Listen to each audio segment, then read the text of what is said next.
The immense success of Hades turned developer Supergiant from a small and somewhat unknown indie studio into a household name for gamers around the world. Of course, there's now a lot of speculation going on about what game they'll put out next. In order to guess what may come in the future, we have to look into the past.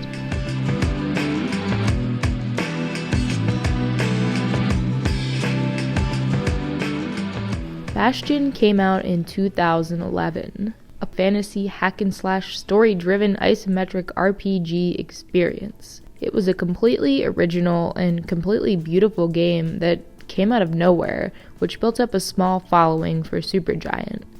Then came Transistor, 3 years later, another action role-playing game, this time set in a futuristic city where you fight with a giant talking sword. Okay, I'm sensing somewhat of a theme here. Colorful hand-painted backgrounds, mysterious narrators, epic soundtracks, single-word titles.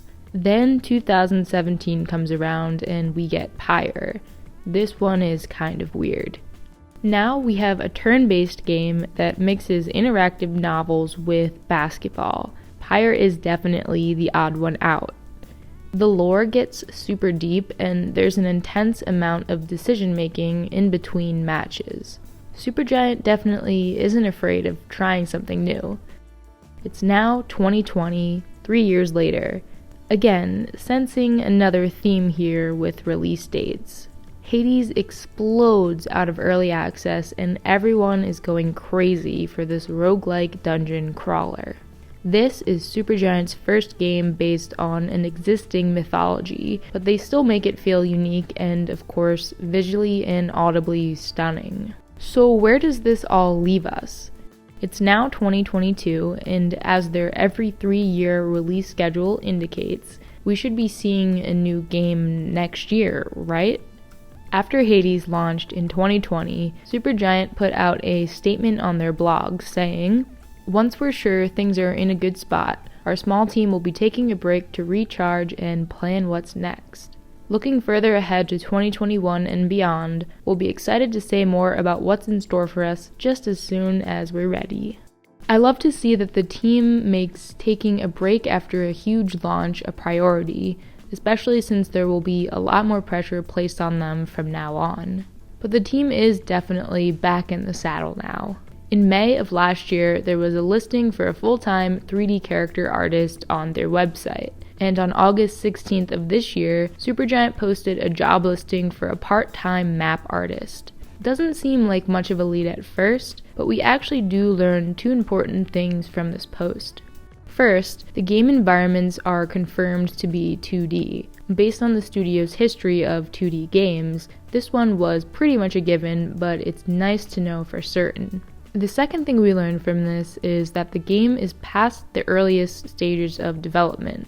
The new hire will be in charge of set dressing initial level gray boxes and making them come to life using a library of pre-made assets. What this means for the game is the majority of levels and locations have most likely already been planned out, and Supergiant is now ready to move on to creating the final visuals and dial in the atmosphere of their next game. And now for my own personal predictions. Since Hades was so successful with diving into an already established mythos, I would love to see a game based on maybe Egyptian mythology. But that's way too predictable. The majority of their games have been set in some fantasy version of the past, so maybe this time we'll see something from the future. Something like space? It's more than likely, though, that the studio is working on some story and world that's entirely beyond the scope of my own tiny imagination, so trying to guess might as well be pointless. But what about the type of gameplay we should expect? Let's see. Hack and slash RPG, action RPG, party-based visual novel sports RPG, hack and slash roguelite. What about a card game? Those are getting pretty popular these days. A simulator? Just please don't be another roguelite. I really loved Hades, but please. Okay, I'll admit, those weren't very good guesses, and we don't know anything except for Supergiant's commitment to crafting heartfelt stories, epic soundtracks, and mystical worlds. And whatever they're creating, I'm sure we're all looking forward to learning more. I have no idea when we'll hear any news, but you can be sure I'll be covering it on this channel when we do. In the meantime, check this out.